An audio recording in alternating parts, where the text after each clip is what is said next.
Welcome back to the Delta Dental of Colorado blog. Today is part 2 of the Get to Know Our CEO series with Kate Paul. It is often said we learn more from our failures than our successes. Can you think of any such lessons in your career? Well, when I read the question, I thought, are we have all day?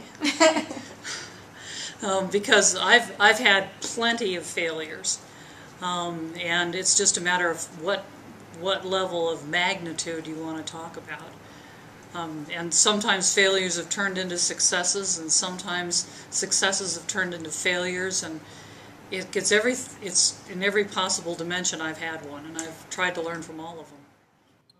What advice would you give to a young woman who has just experienced her first failure? Think about what caused the failure. Is it a consequence of something you did? And that's really useful in terms of teaching you about yourself. I often counsel people to build on their strengths and then create strategies to minimize their weaknesses.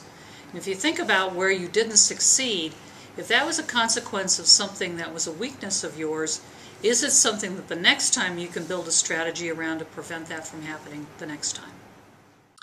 Our last question for Kate today is, if you had to start your career all over again, would you do anything differently? Absolutely.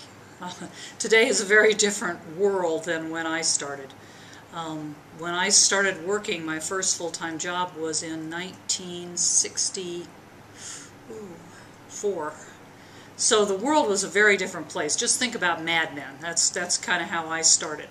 So the things that I had to do and had to learn are very different. Young women today have far more opportunities. They often start much higher up in the organization than I did. I was what was called a Girl Friday. Most people today don't even know what that means. It meant that I was given the job of doing everything that nobody else would do.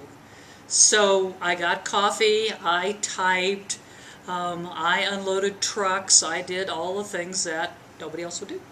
Those jobs don't exist anymore. And so young women today, if well educated, have an opportunity to start at a much higher level in the organization.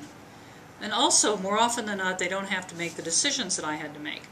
I chose, for example, not to have children because I didn't think I could do both.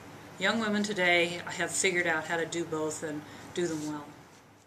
We'd like to thank Kate Paul for taking the time to speak with us today. Stay tuned for the last and final installment of Get to Know Our CEO.